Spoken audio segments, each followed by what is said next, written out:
오늘 본 강연의 강연자이신 박국원 박사님은 한국에너지기술연구원 연료전지연구실장을 역임하시며 수소 및 연료전지, 연료전지용 전극촉매 연구 등을 진행 중이십니다. 전 세계가 탄소 중립 달성을 위해 노력하는 현황과 연료전지 기본 원리 및 응용 분야에 대하여 박사님의 강연을 들어보도록 하겠습니다. 네, 박수로 맞이해 주세요. 네, 안녕하세요. 한국에너지기술연구원에서 온 박국원입니다. 오늘 비가 엄청 와서 오시는데도 고생 많이 하셨을 것 같습니다. 원래는 제가 1시간 강연을 하고 한 30분 정도 자유롭게 이야기할 수 있는 시간이 주어지는 것 같았는데, 아까 설명해 주신 대로 8시 정도에 다시 또 비가 좀 온다는 이야기가 있어서 가능하면 조금 더 준비한 자료를 좀 빨리 진행해서 약간 더 빨리 마치도록 하겠습니다. 사실은 저도 여기 금과터에 저희 애들도 자주 와서 이런 강연도 듣고 했던 경험이 있거든요. 지금 걔네들이 지금은 제 애들은 대학을 가서 지금 있는데, 어쨌든 잘하는 사이에 여기 대전에서 이런 기회가 있는 건 참 좋은 것 같습니다. 이 자리에 제가 직접 또 발표할 수 있어서 좋은 기회가 된 것 같고요. 오늘 올 때 먼저 이야기를 들어보니까 한 50분 정도 신청을 하셨다고 했는데, 오늘 날씨 때문에 많이 못 오셨는데 대체로 초등학생들이라는 이야기를 들었습니다. 그래서 이거 되게 힘들겠구나 오늘 강의가 그런 생각을 했습니다. 네, 발표 들어가면 오늘 제가 말씀드릴 내용은 수소하고 수소사회 연료전지 요 관련이 어떻게 되는지 좀 이해할 수 있게 하고, 탄소 중립이라는 이야기를 최근에 많이 들어보셨을 겁니다. 그래서 탄소 중립이라는 그 목표 달성을 위해서, 환경적인 목표 달성을 위해서 이제 수소하고 연료전지 개발이 왜 필요한지 요거에 대해서 살짝 감이라도 가질 수 있으면 좋을 것 같습니다. 먼저 이 수소라는 게 지금 우리 학생들 중에 수소가 뭔지 들어본 사람은 있나요? 수소가 뭐예요?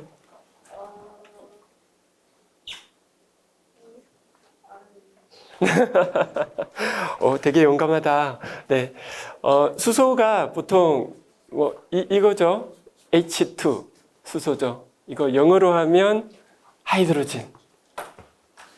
그리고 이게 그 위키 백과에 찾아보면 이렇게 나옵니다. 수소는 주기율표의 1번 원소이고 원자량이 1.008, 그리고 전 우주의 약 75%가 수소로 구성되어 있다라고 되어 있습니다. 요게 이제 기본 기준인데, 한 가지 재밌는 이야기를 하자면 요게 1.008이잖아요. 그래서 미국이나 유럽에서 최근에 수소의 날을 제정했습니다. 수소의 날이 며칠이냐면 10월 8일을 수소의 날로 정했어요. 우리나라에서는 좀 다른 의미로 다른 날을 정한 것 같은데, 요 원자 번호를 가지고 수소의 날, 이걸 제정하기도 했습니다. 그러면 수소 사회라는 건 뭘까요? 이게 일단 그 전체적인 우리 인간이 생활하는 데 있어서 수소가 각종 인프라, 전기도 만들고 생활하는 데서 사용되는, 생활하는데 전반적으로 수소가 많이 사용되는 그런 사회를 수소 사회라고 이야기를 합니다. 우리 친구들 보면 이게 수소 사회, 얘가 수소인지 암소인지는 사실 모르겠어요.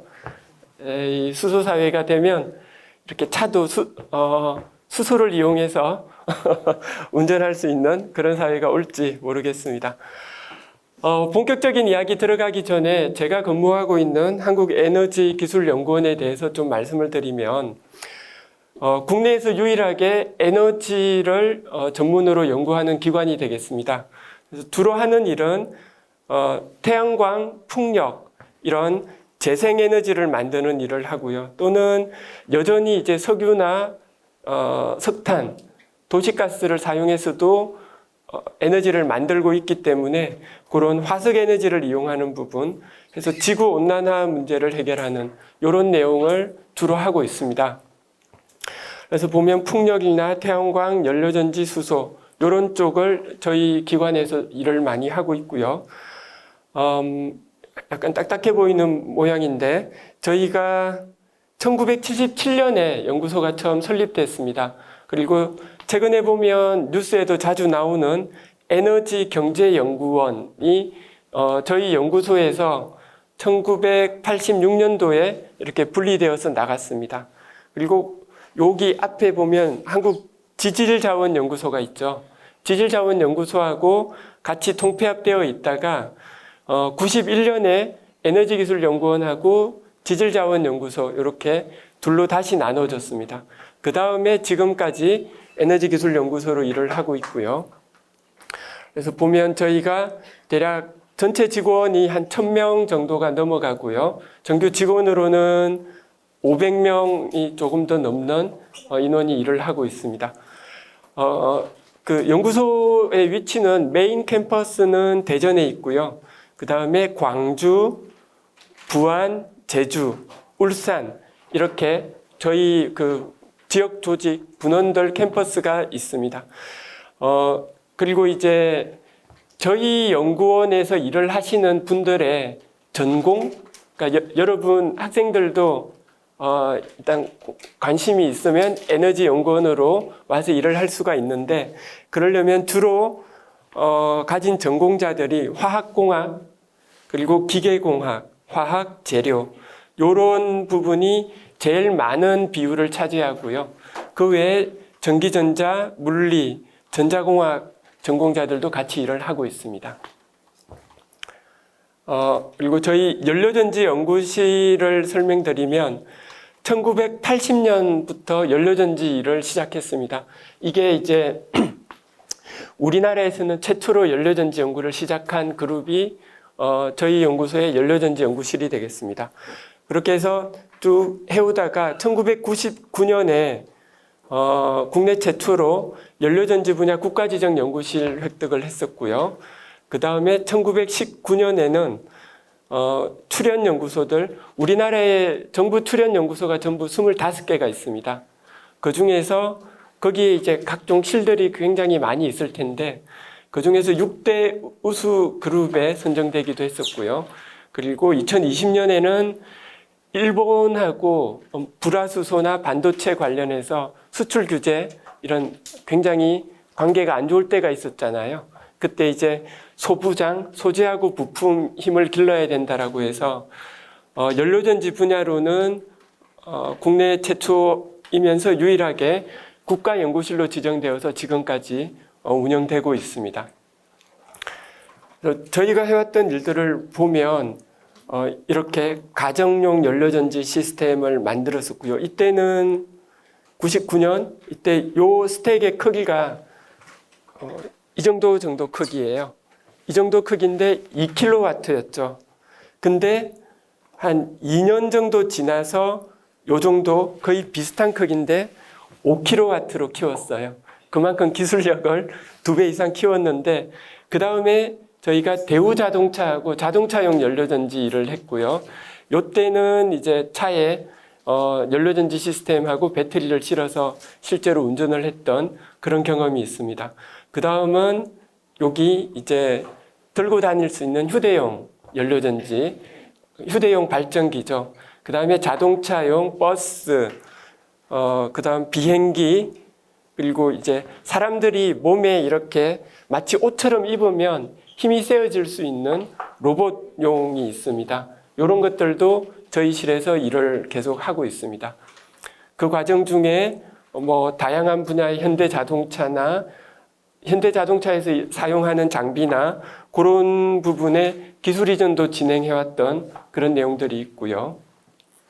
그래서 저희 연구실이 보면 구성원이 재료나 화학, 화공, 기계 이렇게 다 있다 보니까 촉매나 막 같은 소재도 개발하고 스택 설계 시스템도 만들고 요거를 정부 차원에서 인증 평가해 주는 일까지 하나의 실에서 하고 있습니다.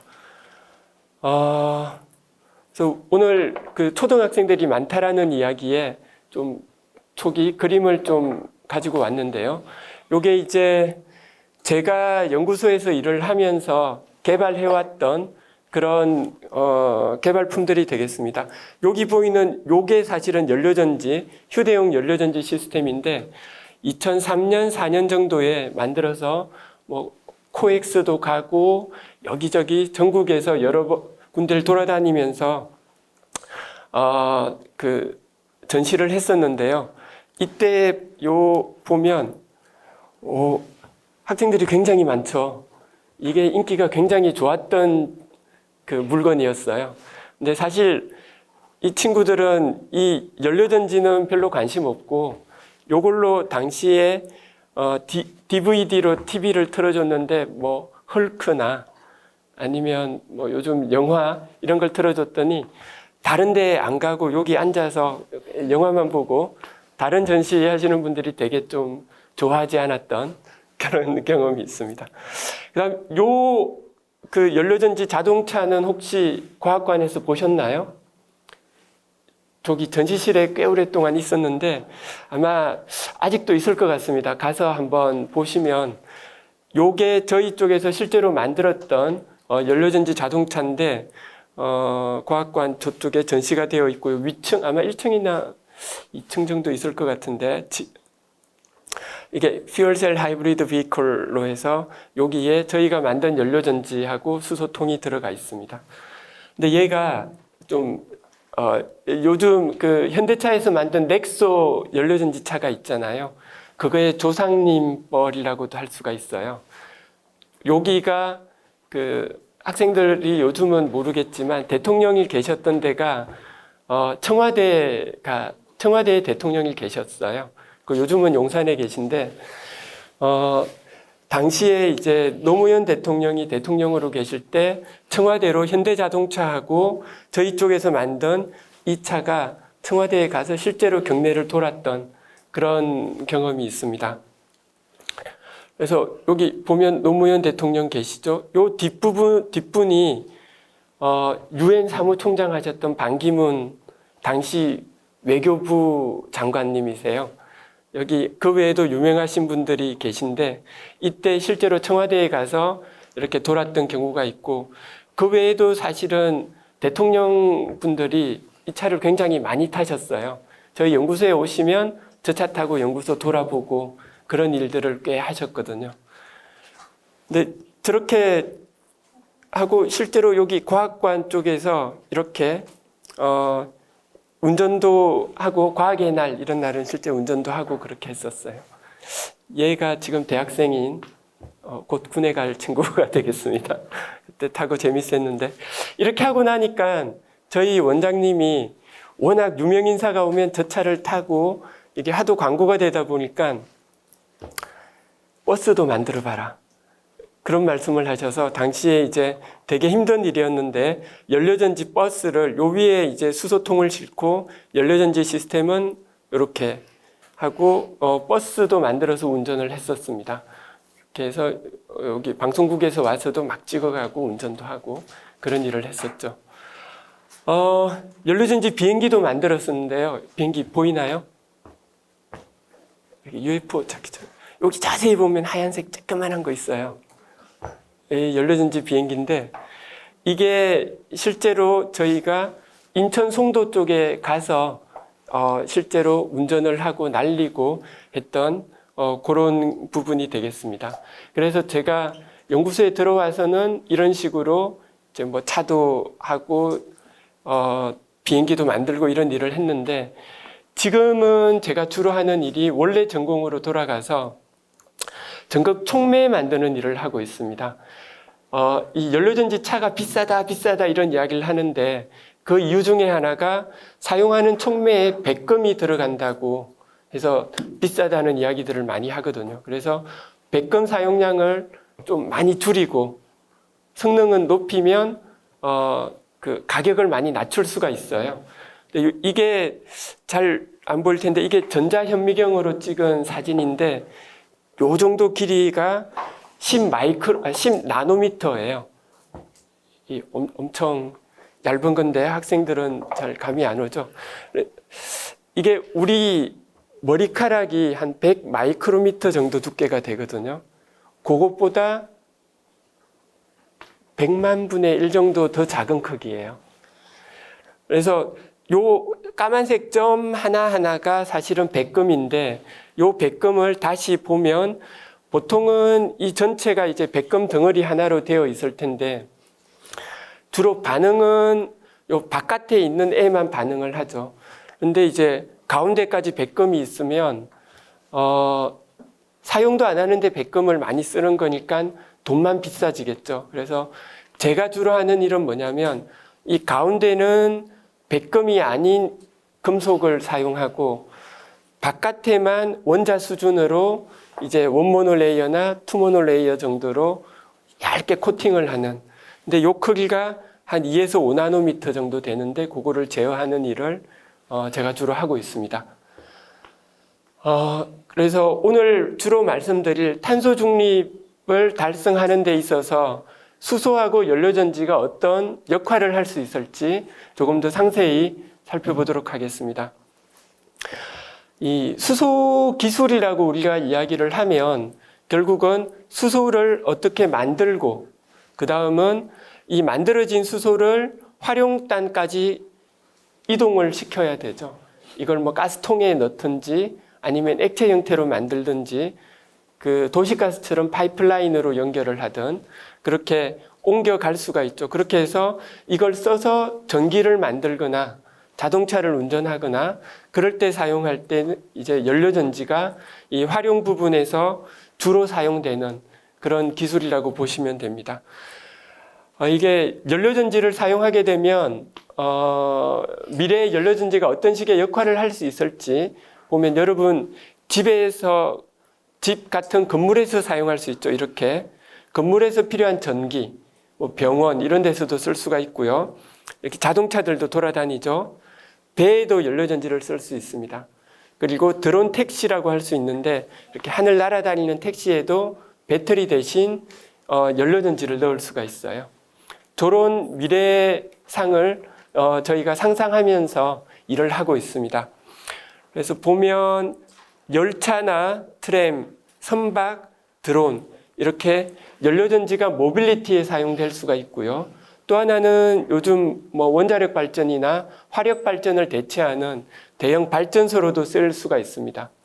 또 하나는 이 연료전지를 사용하면 전기도 만들면서 집에서 추울 때 보일러 켜잖아요. 온수도 켜고. 그래서 연료전지는 전기하고 열을 같이 얻을 수가 있습니다. 그래서 이런 가정에서 건축물용 연료전지 시스템도 운전을 할 수가 있습니다. 이게 그 영어로 표현이 되어 있는데 탄소 중립이라는 게 우리가 생활하거나 뭔가 물건을 만들거나 혹은 전기를 생산할 때 CO2를 더 배출하는 양을 최소화하겠다. 이게 탄소 중립에 대한 목표가 되겠습니다. 우리나라에서는 2030년에 탄소를 얼마나 낮추겠다 이런 목표 발표를 재작년에 겨우 했었고요. 그게 2018년도에 배출하는 양 대비해서 한 40% 정도는 낮춰야 된다. 그런 목표를 세우고 있습니다. 유럽 쪽이나 이런 쪽은 뭐 70% 이상, 50%도 낮추겠다. 그런 목표들을 세우고 있죠.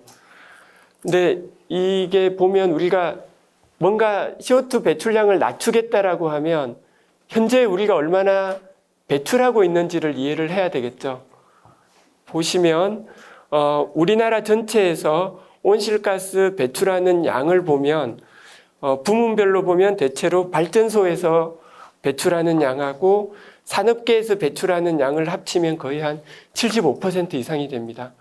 그리고 우리가 사용하는 자동차 이런 데서는 거의 14%, 집에서 배출하는 건 한 5% 정도밖에 안 돼요. 그리고 우리나라에서 에너지를 대부분 수입하는데 수입해서 에너지를 소비하는 양을 보면 마찬가지로 공장 같은 산업에서 배출하는 양이 소비하는 양이 한 60%가 넘어갑니다. 그리고 자동차가 18%, 집에서도 이제 한 18% 정도 배출을 하죠. 근데 우리가 온실가스 배출량 줄인다고 10부제, 운전도 할 때 차도 좀 놔두고 다녀라, 홀짝제 이런 이야기들을 하는데 전체적으로 보면 산업 부분에서 양을 1%, 2%만 줄여도 사실은 그 효과가 훨씬 크다라고 볼 수 있습니다. 그리고 산업 부분에서 보면 포스코 같은 철강 쪽에서 쇳물 만드는데 CO2가 죄송합니다. CO2나 그 온실가스도 많이 나오고 그리고 에너지도 많이 소모합니다. 시멘트 회사에서도 마찬가지고요. 근데 또 하나 생각해 볼 수 있는 게 우리가 에너지를 사용하는 양에서 전기 형태로 사용하는 양은 우리나라 전체 에너지 소비하는 형태의 한 25%예요. 나머지 75%는 열 형태로 사용합니다. 가령 포항제철에서 철광석을 녹여낼 때 필요한 열이라든지 난방이나 급탕 이런 식으로 열 형태로 사용하는 양이 상당히 많은 상황입니다. 그래서 우리가 보면 2023년도에 전망한 건데 현재 우리나라에서 발전하는 부분의 그 양을 보면 신재생 에너지에서 발전하는 양이 세계 평균보다는 사실 떨어지는 상황입니다. 10%가 채 안 되고요. LNG 발전, 석탄 발전이 상당히 많고 원자력 발전이 한 30% 정도 차지합니다. 전체 발전량이 한 550 테라와트 아워 정도 수준인데 2050년에는 보면 재생에너지가 한 60% 이상 차지할 걸로 해야 되는 걸로 생각을 하고 있습니다. 이때가 되면 원자력 발전의 비율이 상대적으로 낮아지는 한 7% 정도까지 낮아질 걸로 생각합니다. 이게 절대 발전량이 줄어드는 건 아니고 여기 보시면 경제가 발전함에 따라서 발전의 절대량이 한 2배 이상 늘어납니다. 그거에 따라서 요 정도 유지만 하더라도 나중에는 원자력 발전 경우는 비율적으로는 내려갑니다. 그리고 또 예측하기로는 수소 소스가 되는 수소를 이용한 발전 부분이 한 10에서 25% 사이 정도까지 차지할 걸로 예측을 하고 있습니다. 이거 전부 영어인데 죄송합니다. 이게 아마 학생들도 뉴스에서 최근에 IRA 법이라고 좀 막 이야기를 들었을 거예요. 미국에서 나온 이야기인데 보통 우리가 일반인들이 이해하기로는 전기 자동차를 만들어서 미국에서 팔 때 미국에서 전기차를 만들거나 배터리를 미국 내에서 만들지 않으면 보조금 혜택을 안 주겠다. 그래서 미국 내에 우리나라 현대자동차도 그렇고 뭐 배터리를 만드는 LG도 회사를 미국에 세우는 그런 일들이 있었죠. 그래서 IRA 법을 생각할 때 미국에서 전기 자동차 만드는 것만 해당이 되는 걸로 생각을 하시는데 실제로는 친환경 에너지 전반 부분하고 산업 전반에 같이 영향을 미치고 있습니다. 이 이야기가 뭐냐면 수소 같은 경우도 수소를 만들 때 CO2 배출량에 따라서 세제 혜택을 100% 줄 수도 있고 CO2를 많이 배출하면서 수소를 만들어내면 세금 혜택을 거의 안 주겠다라는 겁니다. 그리고 이게 또 미국에서 만들어져야 되고 그런 내용인데 이렇게 만들어진 수소를 가지고 연료전지로 발전을 하면 마찬가지 혜택을 얻을 수 있다라는 내용이라 이 IRA법이 전기자동차에만 해당되는 건 아니다라고 볼 수가 있습니다. 이게 재작년에 미국에서 이분이 그 미국 에너지성 DOE의 여자 장관님이세요. 근데 이게 과제 발표하는데 나오셔서 보통은 장관이 과제 발표에 잘 안 나오거든요. 근데 나와서 하셨던 말씀이 손가락을 세워가면서 원이라는 이야기를 했어요. 그게 뭐냐면 10년 내에 1kg의 수소를 만들 때 $1 이내에 만들겠다라고 이야기를 했어요. 근데 이 당시만 해도 일본하고 우리나라는 10년 내가 아니라 2040년까지 목표로 할 때 한 3,000원 정도에 만들겠다고 이야기를 했었거든요. 이게 너무 공격적인 내용이라서 세계적으로 사실 굉장히 충격을 받았었어요. 근데 그렇게 할 수 있는 근거로 내세웠던 게 태양광 풍력 같은 재생에너지로 전기를 만들 수 있는 가격이 굉장히 싸지면 이것도 가능하다. 그런 이야기를 추가로 설명을 했었습니다. 그래서 우리가 재생에너지의 에너지 보유량에 대해서 좀 살펴보면 여기 그 동그라미들 있죠. 이게 지구에서 매장되어 있는 에너지의 양입니다. 여기에 보면 석탄, 우라늄, 도시가스, 천연가스인데 여기 단위는 테라와트 아워라는 단위인데 단위는 생각하지 마시고 저 정도의 에너지 양인데 215라는 만큼의 천연가스가 지금 지구 전체에 매장되어 있거든요. 근데 얘네들은 한번 쓰면은 다 없어지는 거잖아요. 그런데 여기 보시면 23,000이라는 에너지의 양이 1년에 태양에서 지구로 오는 양이에요. 엄청나죠? 근데 요게 보면 2009년에 지구 전체에서 사용했던 1년 동안 사용했던 에너지의 양이 16테라와트 이어 정도예요. 16 정도. 그러니까 23의 1%도 아니고 0.1%만 우리가 활용을 해도 지구 전체 인류가 사용하고 있는 에너지를 감당할 수 있는 거죠. 그래서 요 태양에서 오는 에너지를 잘 활용하는 게 필요하다. 근데 요 양이 사실 감이 잘 안 오실 텐데 제가 따로 정리를 좀 해봤습니다. 요 지구가 만약에 동그랗다라고 하면 적도 부분은 태양이 좀 더 셀 테고요. 요 위쪽은 태양 에너지가 상대적으로 좀 낮을 텐데 여기 하루에 제곱미터당 1m 요만한 공간에 태양이 오는 에너지의 양이 3에서 7kWh 정도 돼요. 근데 요게 어느 정도 양이냐면 여러분 집에서 한 달에 내는 전기 요금 이렇게 볼 때 350kWh 정도 쓸 거예요. 요거보다 더 쓰면 이제 가산세도 내고 막 그러죠. 근데 요거를 월로 나눠보면 하루 평균 사용하는 전기 양이 12kWh 정도 돼요.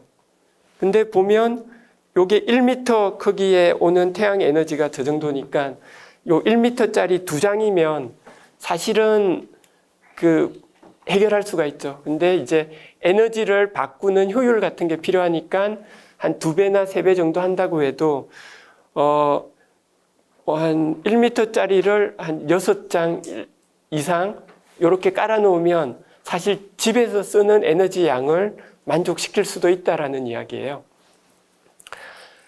이게 전 세계적으로 재생에너지 설치 현황을 한번 보시면 10년 동안 설치된 태양광 발전 설비량이 760기가와트 정도 됐어요. 풍력도 마찬가지로 700기가 이상인데 재생에너지로 전기 만드는 양이 지금 엄청 이렇게 지속적으로 늘어나고 있다라는 이야기죠. 근데 요 기가와트라는 양이 어느 정도 양이냐면 우리나라 원자력 발전소 있죠. 원자력 발전소 하나의 크기가 1기가와트 정도가 됩니다. 그러니까 요 10년 동안 전 세계에 풍력하고 태양광만 가지고 원자력 발전소가 한 1,500개 세워지는 수준의 전기를 만들어내고 있었던 거예요. 그리고 요 부분이 이제 캘리포니아에서의 내용이긴 한데 요게 하루 중에 전기가 만들어지는 양을 설명한 그래프가 되겠습니다.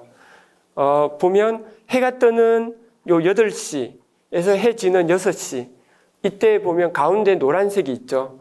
요게 태양광으로 발전한 양이고 여기가 이제 수력, 원자력, 화력 발전 이런 식이 되겠습니다.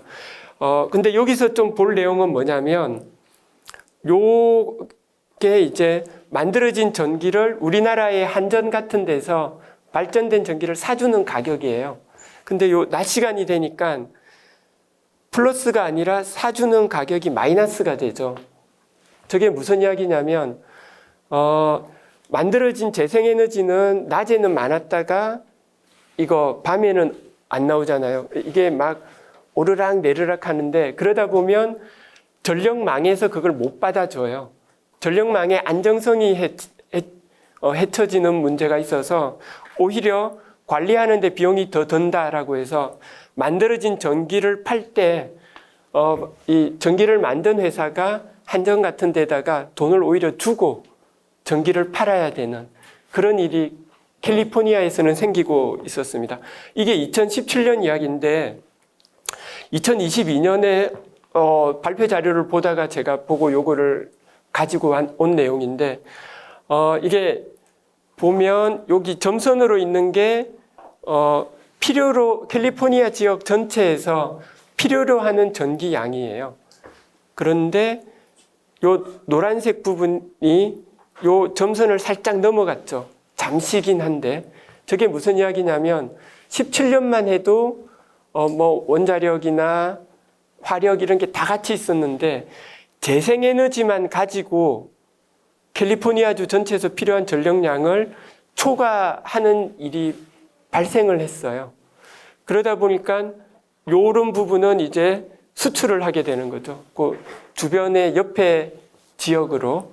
그래서 요게 2022년 5월이 좀 이 동네에서는 역사적인 날이라고 합니다. 재생에너지만으로 100% 충당을 했던. 그래서 이게 재생에너지의 발전량이 전 세계적으로 많이 늘어나고 있다라는 건데 우리나라 분들이 그런 말 하죠. 그건 햇빛 좋은 외국에서나 이야기지 우리나라는 아직 그렇지 않아. 재생에너지 그 소스의 그 양이 많지 않다라고 생각을 하는데 제주도에서 이야기해요. 제주도에서 풍력 발전기하고 태양광을 제주도에 되게 많이 깔았거든요. 근데 제주도는 육지에서 전선이 커다란 전선이 하나만 연결이 되어 있어요. 충분히 줬다가 다시 받아왔다 오는 이런 일을 못 합니다. 그러다 보니까 제주도에서 이렇게 풍력 발전량이 많아지면 제주도 내에서의 전력망이 문제가 생길 수가 있어서 발전되는 그 풍력 발전기를 멈춰버립니다. 출력 제한을 하죠. 근데 그 횟수가 점점 늘어나서 요게 제어량이 기가와트 아워 수준으로 늘어나죠. 저 전기는 버리는 거예요. 만들어져도 못 쓰는 이런 일이 우리나라에서도 생겼고 제주도에서는 최근에는 이제 태양광까지도 이런 일이 생기고 있습니다. 근데 또 말씀하실 수 있죠. 이건 섬이니까 제주도니까 그럴 수 있지 않냐. 이거 제가 이날 뉴스 보다가 이거 보고 좀 놀래서 요걸 집어넣었는데요. 이게 무슨 이야기냐면 전력 피크 타임 발전소가 최대로 발전을 많이 하는 시간이 2005년만 해도 낮 12시였어요. 근데 이게 저녁 오후 5시로 바뀌었다라는 이야기거든요. 이게 무슨 이야기냐면 보통 우리가 생각할 때 한여름에 되게 덥잖아요. 그래서 에어컨 켜고 막 전기하다 보면 전력 소모량이 12시에서 2시 사이가 더우니까 전기 소모량이 제일 많아요. 그래서 발전량도 그때가 제일 많았는데 화력 발전을 돌리는 게. 그런데 이게 15년 만에 전력 소모량은 여전히 12시에서 2시 사이가 제일 많습니다. 근데 발전량이 이렇게 줄어든 건 뭐냐면 이 동안에 그 돌아다니면서 봐도 태양광 발전 패널이 지붕마다 굉장히 많이 올라갔잖아요. 이게 100메가와트나 메가와트 이상의 발전은 한전에서 관리를 하는데 집집마다 올라가 있는 한 2kW나 3kW 정도의 발전 패널은 그동안 정부에서 관리를 안 하고 있었던 거죠. 그러다 보니까 해가 떠 있는 동안은 발전소의 발전량을 줄여야 되고, 오히려 이거 해뜰 이 정도가 돼도 여전히 더우니까 발전소를 돌리는 건 요 해지기 직전, 해 떨어지면 태양광 발전은 못하고 그거를 화력 발전으로 좀 더 챙겨줘야 되는 이런 일이 우리나라 육지에서도 이미 생기고 있다. 그래서 재생 발전량이 점점 생각보다 빨리 늘어나고 있다라고 보시면 되겠습니다. 근데 이게 우리나라에서 2050년경이면 태양광 발전으로 한 400기가가 설치될 걸로 생각을 하고 있거든요.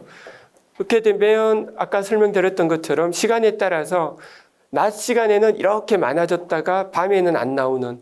근데 실제로 필요한 전기량은 이런 식이죠. 근데 요 비어있는 요 때를 채워줘야 되는데 그 방법이 이렇게 많이 나온 애를 저장해뒀다가 밤에 다시 전기로 쓰면 되겠죠. 근데 요거를 할 수 있는 방법이 있는데 배터리로 전기를 저장할 수가 있죠. 근데 이걸 우리가 배터리를 쓰면 저장할 수 있는 시간이 좀 제한이 됩니다. 뭐 30분 이내, 1시간 이내이거나, 그리고 또 비싸요. 할 수 있는 양이. 또 하나 좋은 방법은 양수 발전. 댐에서 내려온 물을 이때 전기를 이용해서 물을 다시 위로 올리는 거죠. 그리고 밤에 그걸 다시 댐에서 발전기를 돌릴 수 있는데 이거 같은 경우는 오늘같이 비가 많이 오면 수문을 열어야 되잖아요. 그리고 봄이나 가을에 가뭄이면 물을 쓸 수가 없죠. 그런 한계들이 있는데 이때 남는 전기로 물을 전기 분해해서 수소를 만들어 놓을 수가 있습니다. 그래서 그 수소를 일종의 에너지 저장 장치로 쓰고 다시 연료전지를 사용해서 전기를 만드는 그런 일이 가능해요. 그리고 또 산업에서 요구되고 있는 게 아리100이라는 이야기가 있는데, 우리 삼성전자나 이런 데서 반도체 만들 때 전기를 엄청 많이 쓰고 있는데 그 전기를 친환경 전기에서 만들어진 걸로 제품을 만들지 않으면 이런 애플이나 이런 데서 그 물건 안 사주겠다, 이런 이야기라서 재생에너지 발전량을 국내에서 늘려야 되는 상황이에요. 거의 100%까지. 그래서 좀 생각을 해보면 우리가 이 에너지 안보 또는 탄소 중립 달성을 위해서 필요한 방향을 좀 생각해 보면 재생에너지 보급을 해야 된다라는 생각을 할 수가 있습니다.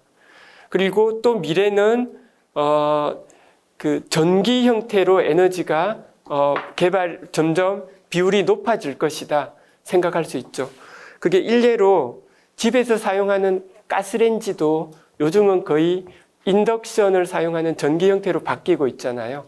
그런 것처럼 점점 이제 깨끗한 전기 형태로 바뀌어야 된다라는 이야기들을 하고 있습니다. 그런데 재생에너지를 보급 많이 하려면 이게 막 tum을 추다 보니까 발전량이 전력망 안정이 필요하고 이때 저장을 해야 되는데 얘네들은 한계가 있고, 그래서 수소 형태로 에너지를 저장하는 방법이 있을 수 있습니다. 수소 형태로 저장해 놓으면 사실은 계절간 거의 6개월 이상도 저장을 했다가 여름에 저장한 걸 겨울에 쓸 수도 있는 수준의 저장을 할 수가 있습니다.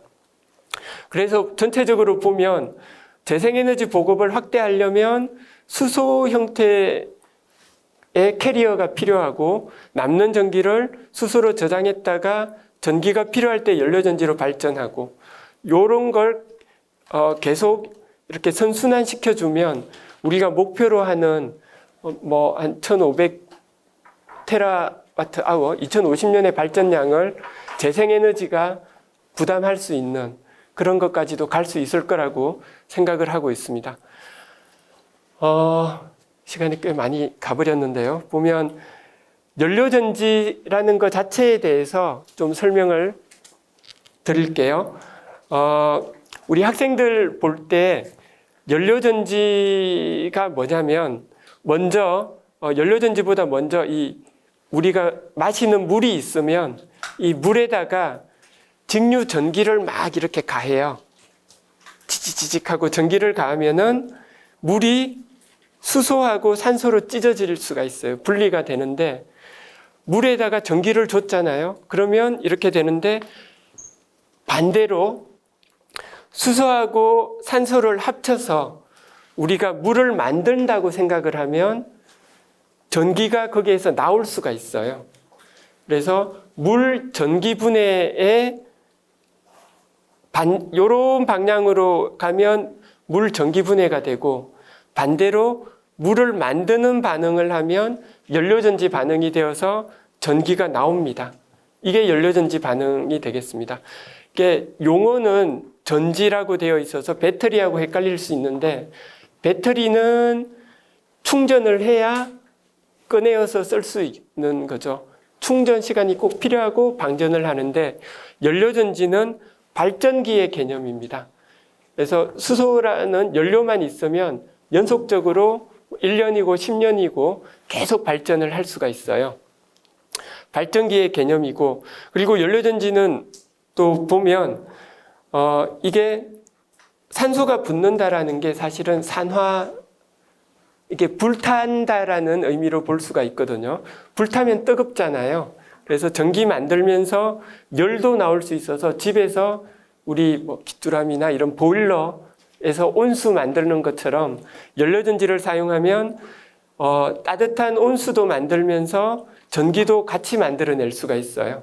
요게 이제 전기화학 반응이 되는데 우리가 전기화학 반응의 그 능력을 이해하기가 사실 쉽지 않은데 여기 작은 글씨로 제가 적어뒀죠.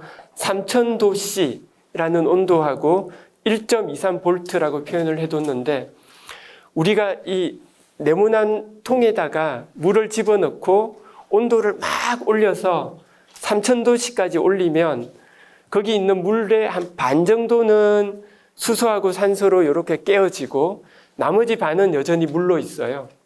그런데 이론적으로 이 그 1.23V 우리 그 방금 여기 만든 여기 배터리 가지고 계시죠? 이것처럼 아니면 가게에서 파는 AA 건전지 이게 1.5V 정도일 거예요. 이 1.5V를 연결해서 물에다가 이렇게 주면 전기가 이 물 전기 분해가 일어나요. 그러니까 온도로 열을 가해서 거의 3000도에 해당되는 정도의 일을 여러분이 지금 가지고 계신 그 건전지 하나가 가질 수 있는 거죠. 그래서 이게 전기화학 에너지의 양이 이 정도가 된다라고 이해하실 수 있습니다. 아까 앞에서 제가 수소에 대해서 말씀을 드렸는데 수소가 사실은 색깔이 없고 뭐 1번이고 가볍고 이런 이야기로 보통 알려져 있는데 최근에 수소를 이야기할 때 색깔이 되게 많아졌어요.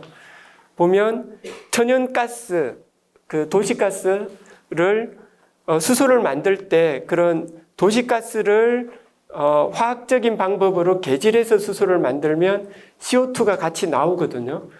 그럴 때는 우리가 그 수소를 그레이 수소라고 불러요. 회색 수소. CO2가 같이 나온다라는 이야기인데 그 다음에 그렇게 나온 수소 만들 때 같이 섞여 나온 CO2를 뒤에서 기술적으로 잡아줄 수가 있어요.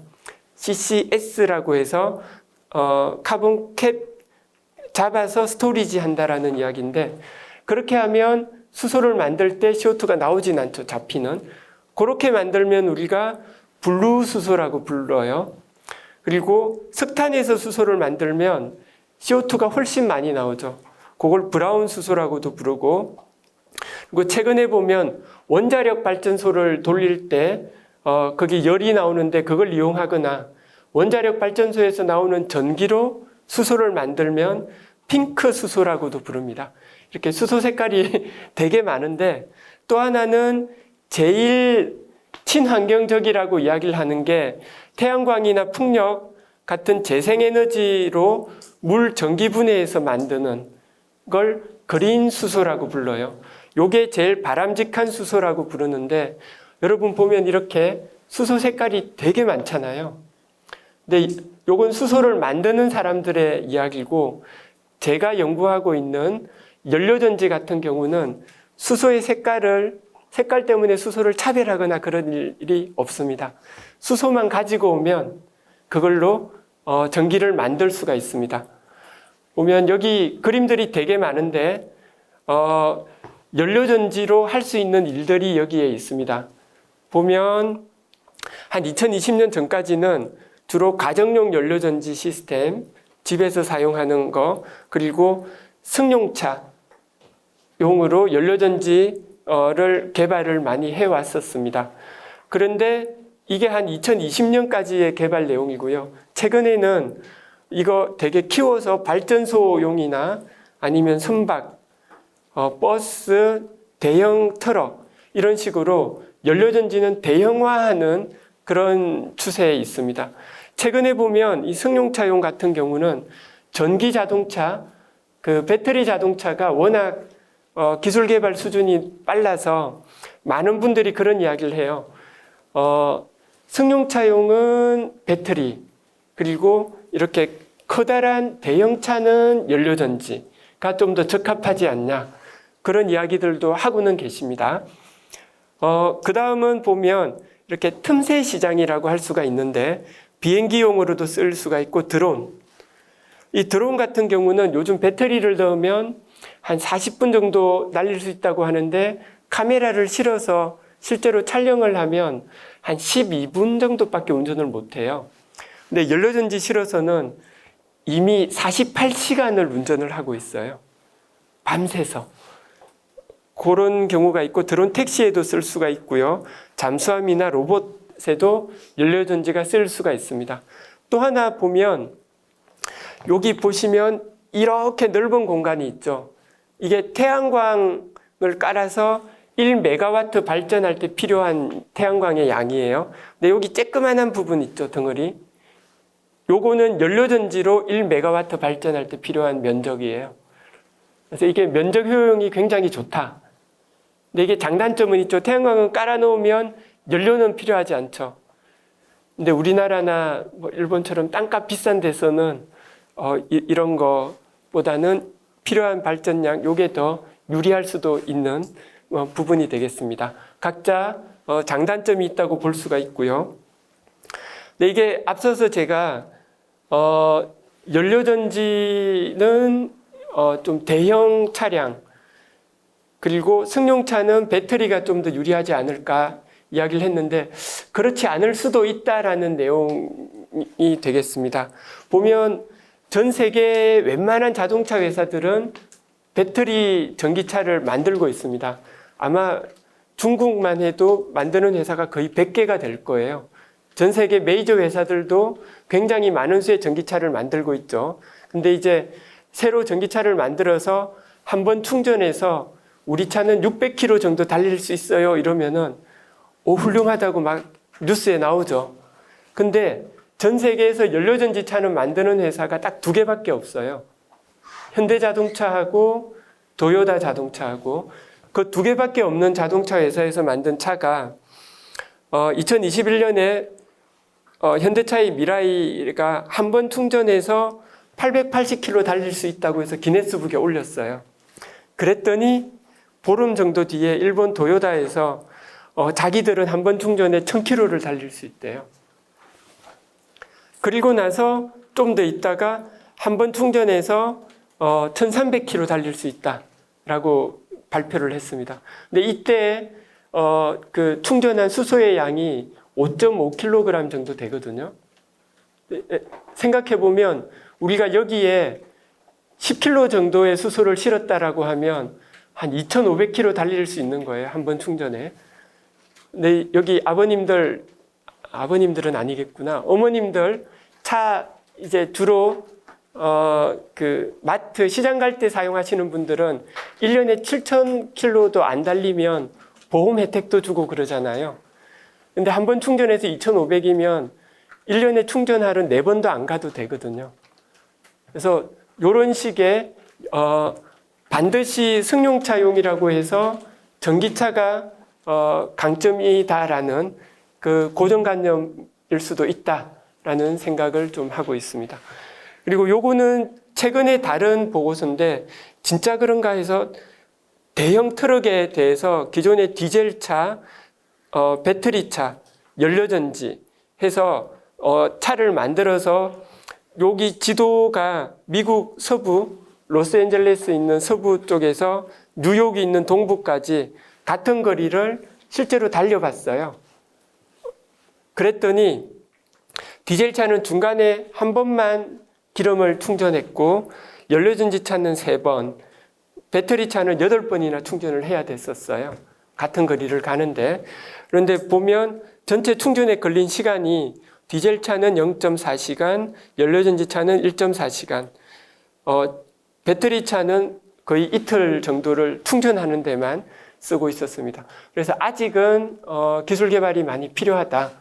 연료전지 차나 강점이 있는데 이게 이제 실제로 트럭을 하고 나면 요게 뭐냐면 짐을 실을 수 있는 양이에요.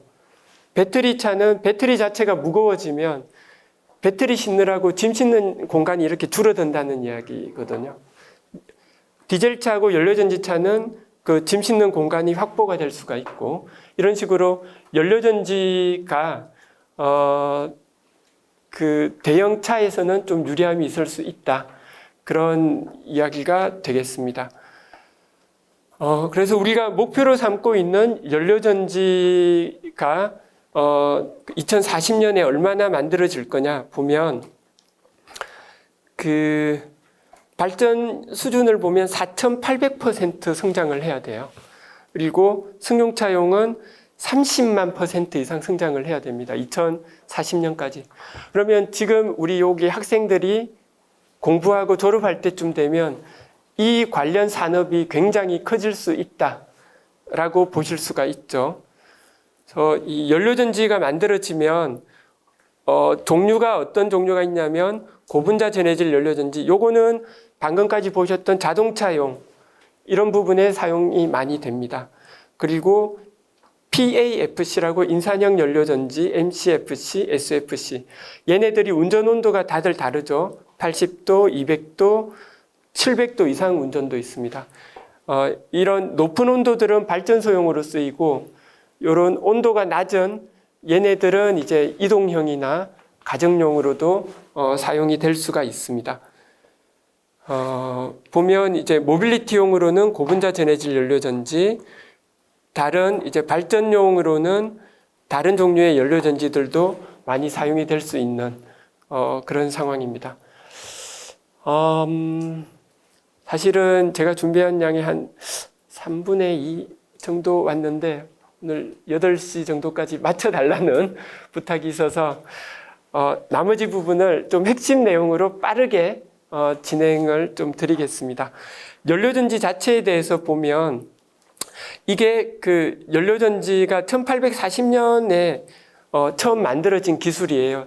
전기 분해는 1800년도에 먼저 만들어졌고 여기가 윌리엄 그로브라는 분이 처음으로 만들었었는데 이 그림 한번 기억해 두시죠. 근데 이게 영어로 되어 있는 편지인데 제가 그대로 가지고 온 게 뭐냐면 여러분 위인전을 읽어보셨으면 패러데이라는 분이 계실 거예요. 그 자석하고 전기로 자기력으로 전기 만들 수 있다 뭐 이런 분인데 되게 유명하신 분이에요. 이분이 당시에도 되게 똑똑하고 유명해서 그로브라는 분이 자기가 이런 그 뭐 백금이랑 수소 산소를 이렇게 전극 만들어서 전해질해서 했더니 뭐 기분 나쁜 쇼크가 일어나고 뭔가 분해되는 그런 게 현상을 발견했는데 나는 도저히 이게 무슨 일인지 모르겠습니다.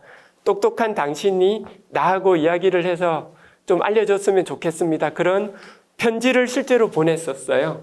그게 1842년도에 이 편지를 보냈는데 이게 연료전지의 그 초기가 되는데 이게 그때 그로브가 실제로 했던 그 내용입니다. 요게 이제 음극, 양극 이런 식으로 되어 있고 요게 하나의 건전지가 되는 거죠. 요걸 직렬 연결을 해 놓으니까 전압이 막 올라가서 여기서 막 이상한 일들이 생긴 거죠. 그래서 이게 연료전지를 처음 발견했던 그런 내용이 되고, 그 뒤에 이제 뭐 1800년대 후반, 1960년, 여기 아마 부모님들 생년월일이 아마 이때쯤 되실 것 같은데, 예, 우주용으로도 개발을 하고 하다가 고분자 전해질 연료전지가 이때에 비교적 늦게 만들어졌는데, 이 듀퐁에서 네피온이라는 전해질 막이 만들어지면서부터 굉장히 빠르게 기술 개발이 되었습니다. 한 10년, 20년 내에 버스까지 만드는 일까지 발전을 했죠. 네, 이것도 영어라서 죄송한데, 그 연료전지가 뭔지를 이해하기 위해서는 우리가 전해질이 뭔지를 이해해야 됩니다. 이 전해질이라는 게 소금물이나 뭐 황산, 수용액 이런 거를 전해질이라고 부르는데, 전기의 흐름이 일어날 수 있는 용액 또는 매체, 이게 전해질이라는 거에 정의가 됩니다. 근데 이거 설탕을 물에 녹이면 여기서는 전기 안 통하거든요. 근데 여기 물에 녹였을 때 플러스하고 마이너스로 이렇게 녹아 들어갈 수 있는 애는 전해질이라고 부릅니다. 제가 이 전해질을 알아야 된다라고 한 이유가 뭐냐면, 전해질 종류가 뭐냐에 따라서 연료전지 이름을 우리가 붙이게 되어 있습니다. 연료전지 이름을 붙일 때 사용한 전해질이 인산이면 PAFC 인산형 연료전지, 인산 연료전지라고 하고요. 사용한 전해질이 고분자막이면 고분자막 연료전지, 그리고 사용한 전해질이 카보네이트면 녹아있는 형태라서 몰텐 카보네이트, 전해질이 세라믹 같은 옥사이드면 고체 산화물 연료전지. 그래서 연료전지 이름을 붙일 때 사용한 전해질이 뭐냐가 중요하고요. 그리고 또 하나는 각각의 전해질이 하는 역할이 이온을 이동시키는 역할을 합니다. 그런데 이온이 이동하려면 각 전해질마다 온도가 달라요. 이 세라믹 같은 고체 산화물에서 산소가 이동하려면 한 800도, 1000도가 되어야 그런 일이 일어나고요. 인산은 한 200도에서도 이동합니다. 그리고 고분자 전해질 연료전지는 영하에서부터 한 100도에서도 이동을 해요. 이게 무슨 이야기냐면, 연료전지의 운전 온도가 전해질이 뭐냐에 따라서 연료전지의 운전 온도가 결정된다라는 이야기가 되겠습니다. 그래서 이 전해질 종류에 따라서 응용 분야나 이런 부분도 좀씩 달라지는 그런 상황을 볼 수 있습니다. 뒷부분 자세히 가기보다 이 부분이 어찌 보면 연료전지를 이해하는 핵심일 수가 있어요. 연료전지가 어떻게 전기를 만들어내는지 보면, 우리는 여기 에노드 쪽으로 수소를 보내주면 요 에노드 요 궤면에서 촉매가 발라져 있어요. 여기에 수소가 착 가면은 여기 까만색 점 위에서 수소가 수소 이온하고 전자로 분리됩니다. 그리고 요 수소 이온이 전해질 막을 통해서 통과하면 반대편에 공급된 산소하고 만나서 수소, 산소 만나면 H2O가 될 수 있어요.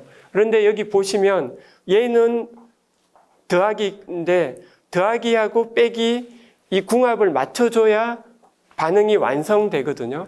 그래서 이 전자가 필요한데, 이 전자는 여기에 생긴 전자가 있잖아요. 이 바깥에 전선을 이렇게 연결해주면 전자는 전기통해야 움직이잖아요.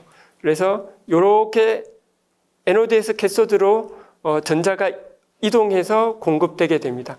근데 우리가 보면 전자 흐름의 반대 방향이 전류의 흐름이 되는 거죠.